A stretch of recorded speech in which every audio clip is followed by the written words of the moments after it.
કેટલા મહિના પછી હું ગઈ હતી સાનવીને મળવા માટે. સો ગાઈસ, કેમ છે? સવારે ચા નાસ્તો કરીને રેડી થઈને ફ્રેશ થઈને હું નીકળી આવી વોક કરવા માટે અને આ બાજુ આ કૂતરું મસ્ત રમ્યા કરતું. પછી બપોર પછી અમે લોકો રેડી થઈ ગયા બીચ પર જવા માટે. પછી નીકળી ગયા રૂમ પરથી બીચ પર જવા માટે અને થોડી વારમાં અમે લોકો આવી જવાના હતા સુવાલી બીચ પાસે અને આ બાજુ તો કન્ટેનર એટલા બધા મૂકેલા હતા અને થોડી વારમાં અમે લોકો આવી ગયા હતા સુવાલી બીચ પાસે. આ બીચ એટલું મસ્ત અને ક્લીન છે, બીજી વાર આવવાનું પણ મન થાય.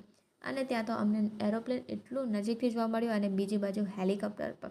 ત્યાં જઈને તો મેં ફોટા પાડવા માટે હું કરતી હતી. પછી અમે લોકો ગયા મકાઈની ભેલ અને મેગી ખાવા માટે. એ ખાઈને અમે લોકો નીકળી આવ્યા રૂમ પર આવવા માટે અને પાછા રિટર્ન થતાં તો અમને પાછું હેલિકોપ્ટર જોવા મળી ગયું.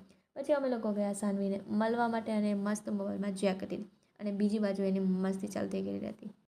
ત્યાં જઈને તો મેં મસ્ત ગરમા ગરમ ચા પી લીધી અને બીજી બાજુ આ મસ્ત બેસીને ગાજરનો હલવો ખાયા કરતી હતી મોબાઈલમાં જોતાં જોતાં. પછી એને બાઈકીને અમે લોકો નીકળી આવ્યા રૂમ પર આવવા માટે.